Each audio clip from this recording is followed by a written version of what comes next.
Our world is full of secrets and puzzles, and danger can sometimes lurk much closer than we think. In today's story, you will learn how even the most ordinary events can turn into a real nightmare for someone. Gullibility can hardly be called a positive trait. It prevents one from assessing danger and can cost one dearly. This was also the case for Clare Bernal, who paid dearly for her careless attitude. Clare Bernal was born on July 25, 1983 in Tonbridge Wells, Kent, Great Britain. It is a small, picturesque town located just a few hours' drive from London. That's why Clare, like her mother, regularly came here to shop. As a rule, it was usually on weekends that they spent time together. Her mother, Patricia, worked as a cook, and her father, Martin, held a senior position in finance and also ran a business. The family was quite wealthy. Clare had two brothers, James and Philip, and she was the middle child in the family. Clare had a soft, calm character. She literally smoothed out the relationship between her parents and held the family together, which began to fall apart over time. The couple divorced when the girl was in elementary school, but Clare was able to maintain close relationships with both parents despite their moving to different addresses. From childhood, Clare was creative, artistic, positive, and friendly. Her trustworthiness and politeness stood out among her peers. Already at the age of 12, she became seriously interested in the field of beauty, which led to experiments with makeup. It's not surprising that as soon as the opportunity arose, she got a job in a local shop in this area. Despite her interest in makeup, she remained a little insecure and used cosmetics to hide her weaknesses. By the age of 18, however, Clare had become more confident and excelled in the field of makeup. She was self-taught and developed her own style. She experimented with images of herself and her friends. After graduating from school, Clare went to West Kent College in Tonbridge, where she began studying beauty art. At the same time, she learned how to run a business by helping her father. She received her diploma in 2001 and by then already had plans for the future. Clare dreamed of doing professional stage makeup and working on film and theater sets. In 2003, Clare decided to pursue a more interesting profession. She began applying to large cosmetic stores, dreaming of becoming a manager and gaining more experience in this field.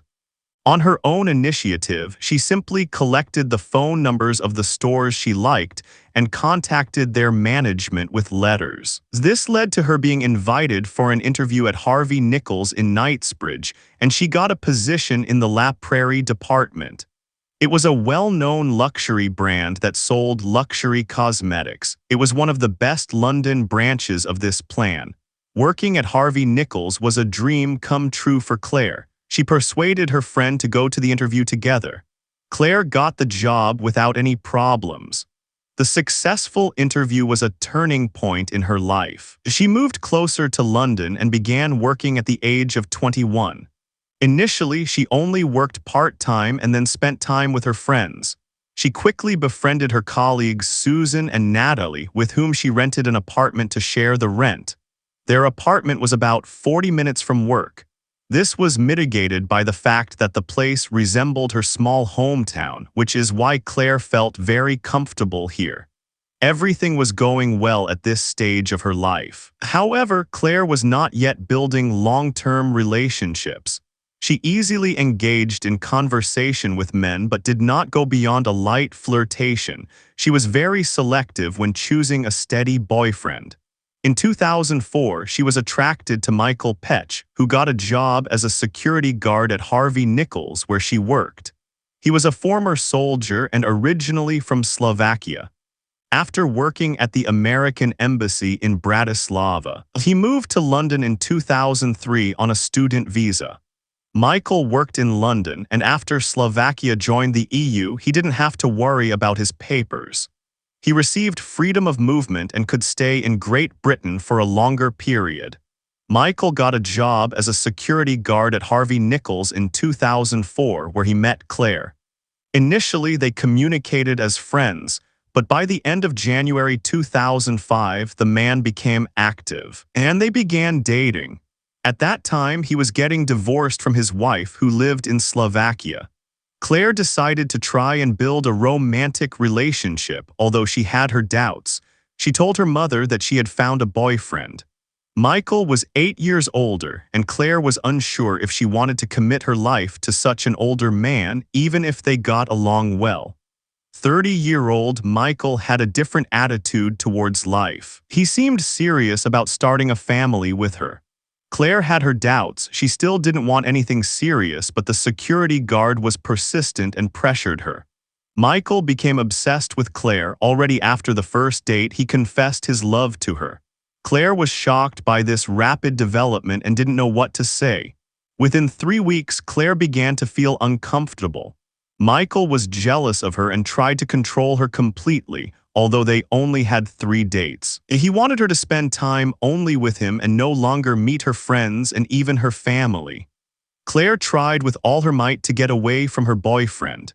She decided to break up when Michael returned to London from Slovakia and demanded that she pick him up at the airport. Claire met him, but upon arriving at her apartment, Michael wanted to stay overnight. Claire was against it, and after a short argument he finally left, but Claire announced the breakup. That was a severe blow for Michael. He waited outside her house for her and rang the doorbell 20 times, but Claire didn't answer. She screamed through the window for him to leave her alone, but he didn't leave for 2 hours. One of her neighbors told him to go, but Michael swore at her and told her not to interfere. Finally, he left, but the next day Michael returned to Claire's apartment with flowers. He waited for her to come out, but she didn't want to see him. She was worried that she would constantly run into him at work, and she did.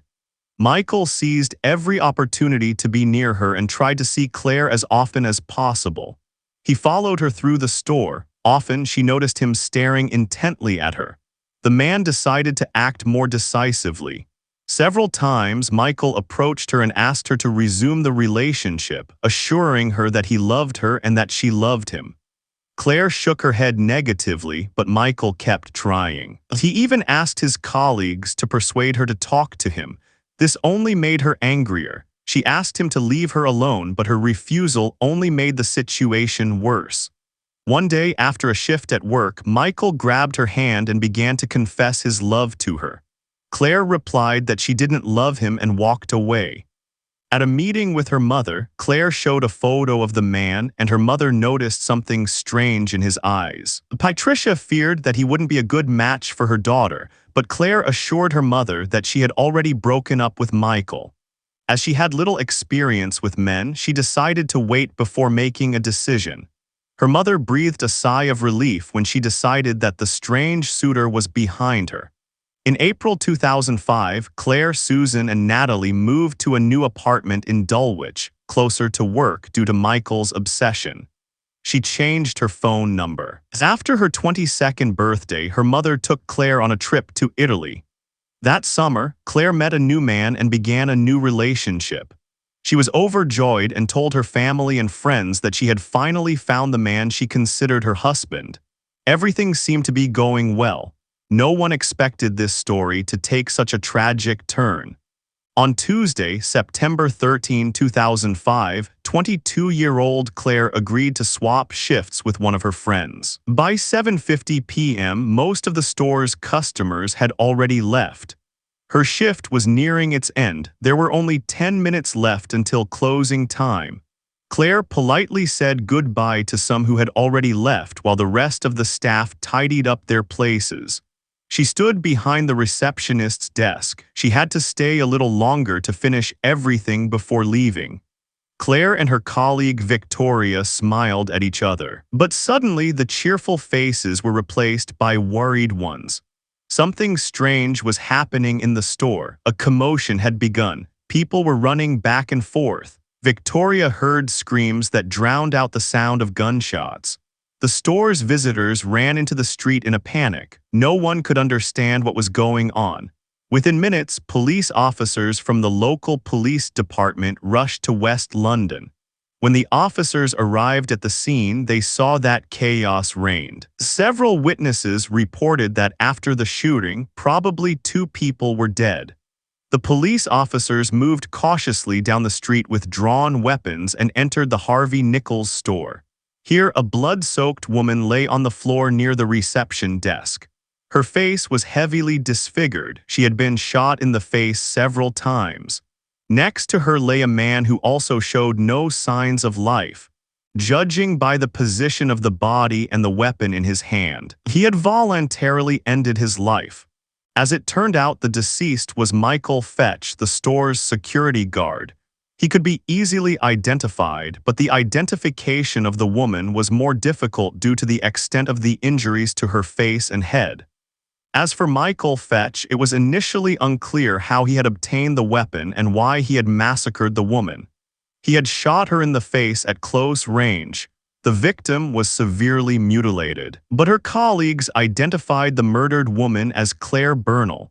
Even without a forensic analysis, it was obvious that she had been shot 4 times. The first bullet entered her back from behind, the others into her face. Crime scene investigators began collecting evidence and examining the scene while speaking with numerous witnesses. The store's head of security approached the officers and offered them to view the files on his computer. According to him, he had carefully analyzed Michael after a series of incidents he had been involved in. The files contained disturbing information, but the law enforcement officers decided to take their time and first conduct their own investigations. Obstacles immediately arose during the investigation. The management insisted on opening the store the very next morning. As they were losing money every minute the store was not open. The police refused and insisted on the need to carefully collect evidence, reconstruct the events, and find all the bullets and shell casings that had been fired from Michael's weapon. However, 6 cartridges were missing from the magazine. Despite the police's best efforts, they could not find the 6th bullet. According to the store's employees, the former security guard knew Claire's working hours, but he could not have known that she had swapped shifts with her friend. It was speculated that Michael had originally gone to her house where she lived with the other women. Given the fact that many more bullets were missing from the weapon than were found at the crime scene, the officers made a terrifying assumption. It was possible that the 6th bullet had been fired elsewhere. When the police arrived at Claire's apartment, the house was silent. The door was locked. The investigators suspected that Michael might have climbed through the window. However, they had to decide whether to break down the door. No signs of forced entry were found in the house. Unexpectedly, the police officers saw a resident restlessly walking around the house. They asked her a few questions, expecting that she had seen something suspicious. They met a neighbor of the deceased, Natalie. The woman said she had been waiting for Claire outside the house as she had a key to the apartment. When she heard about the murder, she was shocked and immediately assumed that Claire could only have been attacked by Michael. Natalie pointed out the man's suspicious behavior before the incident. She mentioned that Claire had only had 3 dates with Michael. The couple had broken up, but later she often saw him near her apartment. He behaved intrusively and constantly sought meetings with his ex-girlfriend, urging her to continue the relationship and making his love clear to her. Natalie described Michael as a very toxic and manipulative man who wanted complete control over Claire. However, she refused to go out with him, whereupon he launched a full-blown stalking attack. Regarding Susan, Natalie reported that she could not have been Michael's victim because she had been out of town for several days. Although this was a great relief, the problem of the 6th bullet remained unresolved. The police continued to gather information and speculated that the desperate security guard might have killed 2 people before taking his own life. Natalie and others in Claire's circle reported in detail about her ex-boyfriend's inappropriate behavior. He called Claire daily, waited for her on the street, and looked for any excuse to meet. According to his behavior, Michael seemed to believe that their relationship was continuing and that the breakup was just a temporary quarrel. Michael repeatedly professed his love and considered them a couple, which seemed frightening in the eyes of her flatmates. According to Natalie, the friend's move was related to Michael, as they hoped it would end the stalking. However, he pursued them again. Due to the security guard's inappropriate behavior, he was fired from the store. Later, the women learned that Michael had been arrested and was being investigated. This calmed them. They believed he was in prison. The investigators quickly found Michael's address. He lived half an hour away in a poor neighborhood. The house he was staying in was allegedly linked to crime. It seemed that people were staying there. Although the police arrived uninvited, the officers decided to question new witnesses in the hope of finding out how Michael had obtained the weapon. They were men from Eastern Europe who did not speak English. Only one of them, a Polish man named Jork, spoke the language well enough. He explained that the residents of the house had all entered with work visas to carry out construction projects and trade. The documents were checked and no criminals were found. Michael was the eighth flatmate. Jork described Michael as a lovable and sensual man who was, however, very withdrawn. He lived in a private room and rarely socialized with others. However, he began to have uncontrollable outbursts of aggression, so much so that he had to move out. Former neighbors were shocked by the news of the murder as they could not imagine Michael as a murderer. The investigators concluded that he acted alone and none of the workers were involved in the crime. On Wednesday, September 14, the sixth bullet was finally found in the store. It was lodged in the ceiling. At the same time, the police were in contact with Claire's colleagues to find out more about the perpetrator and the victim. The colleagues said that after the breakup, Michael began to behave so inappropriately that they asked the management to ban him from the store. At first, Michael lied to everyone that he had broken up with Claire himself, and then he tried to repair the relationship. Victoria, who witnessed the tragedy, said that Claire never realized what was happening. Before the end of her shift, they looked at each other, and suddenly a dark figure flashed behind Claire. At first, Victoria thought it was her new boyfriend trying to surprise her, but then she noticed the weapon in the man's hand. A shot rang out and Claire fell to the floor. The perpetrator stood over her and fired several shots. Victoria was very scared and tried to run away. She heard two more shots, turned around, and saw that Michael was no longer behind the counter. He had probably shot himself at that moment. Victoria's statement was corroborated by the statements of other eyewitnesses. As it turned out, the sixth bullet was missing because the first shot missed Michael's head and hit the ceiling. The second shot was fatal. The security guard voluntarily ended his life. The investigators succeeded in locating the new apartment where Michael had recently lived. There was no indication here of where he got the weapon or if he had an accomplice. Jork handed over 40 pages of notes to the police that were found in a former neighbor's room. Michael took notes in English and Slovak. It turned out that he had been tracking Claire for a long time. The notes even contained the address of her new apartment where she had moved with her friends. Michael constantly observed her every move. Apparently, the stalker had really strong feelings for Claire. He even dedicated 2 poems to her. However, his behavior showed that he lived in a fantasy world where Claire was his only love. After learning about her new boyfriend, Michael realized that the relationship could not be restored. He then decided to end her life and his own. Claire received only 1 shot in the back, all the others were fired into her face. Michael was obviously very angry with her and probably wanted to take away her beauty. A high dose of forbidden substances was found in his blood, 2.5 times the dangerous level. It remained unclear whether he was addicted or had deliberately taken them to muster the courage to kill and had overdone it in the process.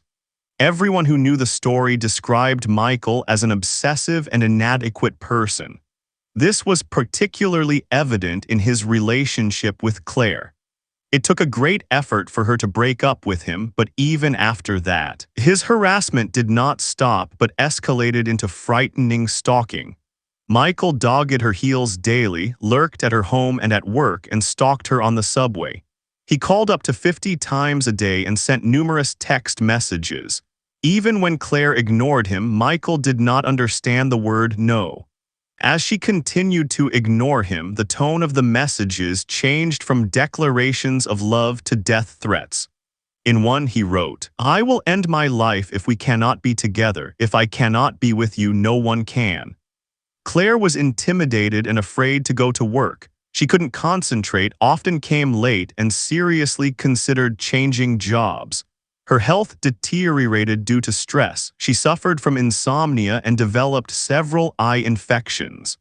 One of the most terrifying incidents occurred on March 26 when Claire was coming home from work on the subway. Michael sat opposite her and demanded her attention throughout the ride. She ignored him, but that didn't help. Claire tried to change trains, but he followed her, pushed her at the station, and sat opposite her again. Claire then cried and threatened to go to the police if he didn't stop his harassment. Michael declared that he would kill her if she did. She decided to change tactics and said she wouldn't go to the police if he left her alone. That worked temporarily. Michael got off at the next station. Against this background, Claire's nerves were frayed. She had a panic attack and realized that Michael would not be deterred. On her mother's advice, she decided to obtain a restraining order. When Claire went to the police, Michael was arrested and sent for a psychiatric evaluation. However, the doctors found no abnormalities and the man was released without charge. He was merely warned that he would be arrested if he continued to communicate with Claire. After learning of Michael's release, Claire moved with her friends to a new apartment. But the very next day after the move, while unloading their belongings, she saw Michael, to her horror, as she looked out the window. He just looked at her and waved friendly. She called the police, but by the time law enforcement arrived, he had already fled. Just one day later, it happened again. At this time, she learned that Michael had asked one of his colleagues about the maximum penalty for murder in the United Kingdom. She seriously recognized the danger and notified the police. This time, they managed to catch the perpetrator. The arrest did not seem to disturb him. He even raised his handcuffed hands so that Claire could see them from the window and still smiled friendly. He was charged with stalking and making death threats. A few days later, however, Michael paid bail and was released until the end of August. At this point, a hearing was scheduled. The man kept a low profile and did not show himself for several months, which gave Claire some peace of mind. On August 31, 2005, Michael appeared in court. Although he initially denied his guilt, his lawyer persuaded him at the last minute to plead guilty to stalking. This allowed the charge of death threats to be dropped and the maximum sentence to be reduced to 6 months. There was a good chance of probation and community service. Claire was even glad she didn't have to face her stalker in court. Michael was sentenced to a few months of community service. It was decided that he posed a low risk and was not dangerous. He had not harassed Claire for over 4 months. She calmed down, continued her normal life, and was even against Michael being reincarcerated because she didn't want to hurt him.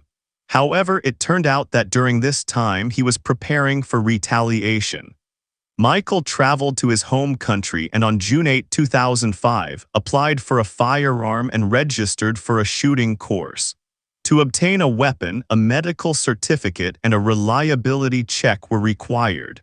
Michael was not registered with the local police and had no criminal record in his home country. The doctor certified him to be in good health.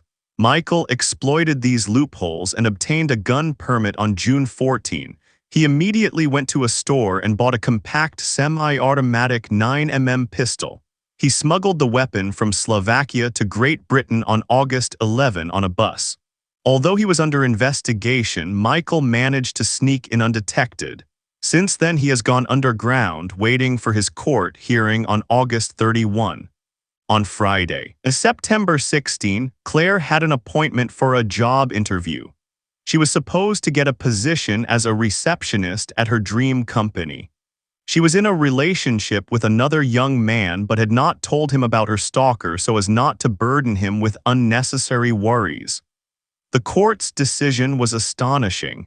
Thanks to a deal with the investigators, Michael was able to avoid the maximum penalty of 5 years in prison for death threats. He skillfully feigned innocence so that he could be classified as low risk. All these errors and tricks enabled him to avoid a full sentence. An internal investigation uncovered significant failings by the authorities, including the failure to place Michael on the list of offenders after the subway incident. Claire's friends suspected that Michael posed a much greater threat than it seemed. Natalie approached the head of security at the cosmetics store, who was interested in the request. After viewing the surveillance footage, he discovered that Michael was literally stalking Clare and following her. The stalker did this secretly, observing her through mirrors. Michael was then moved to another area of the store so that he would not run into Clare, but that did not help. He continued to stay in her workplace. This behavior had serious consequences for Clare. She often noticed his glances when she walked past the mirrors. It was overwhelming, frightening, and led to paranoid moods and even panic attacks. Since the head of security went to the police, Michael was called to the management and fired 2 days later, which probably angered him even more. However, the security chief's investigation was not yet complete. He spoke with all the store's employees. In his opinion, Michael had been planning to kill Clare since March, but he could not carry out his plan. It was clear to everyone from the beginning that it was an unhealthy relationship. Only Clare didn't see it. She was so naive that it cost her her life.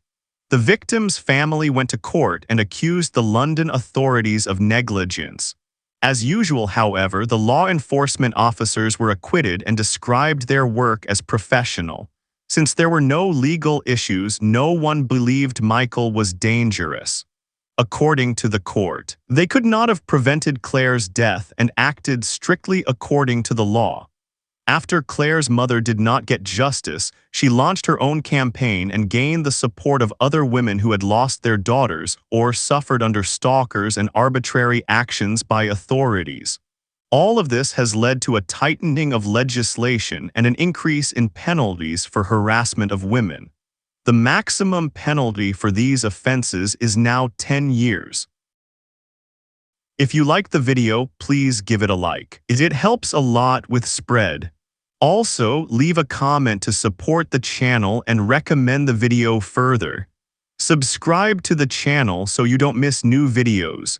Thanks for watching and take care.